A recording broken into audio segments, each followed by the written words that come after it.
አርቲፊሻል ኢንተለጀንስ የወደፊቱ ቴክኖሎጂ አይደለም። ምንድነው እሱ አርቲፊሻል ኢንተለጀንስ? እንዴት ነው እሱ የሚሰራውስ? በሰው ልጅ ታሪክ ለመጀመሪያ ጊዜ አሁን ከምንኖርባት ከዚች ምድር ከፍ ብሎ መብረር ብቻ ሳይሆን ወደ ተፈጥሮ ሳተላይት ጨረቃ ጉዞ ተደረገ። በሳይበር ወንጀለኞች አማካኝነት እያንዳንዱ ሰው ኢላማ ውስጥ ሊሆን ይችላል። መንግስታት፣ ግለሰቦች፣ ፖለቲከኞች፣ ታዋቂ ሰዎች፣ ተማሪዎች።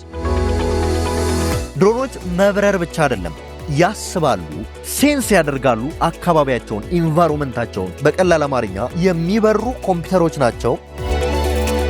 አርጤሚስ 2 ለሰው ልጆች ዳግም ወደ ጨረቃ ወይም ደግሞ ወደ ዲፕ ስፔስ ጉዞን መጀመርን ያሳያል። እያንዳንዱን የሰውነቴን እንቅስቃሴ ሴንስ በማድረግ የራሴን የዲጂታል ትዊንስ ወይም ደግሞ ሰዎች የሚያደርጉትን እንቅስቃሴ ኢሚቴት የሚያደርግ ስክሪን ነው።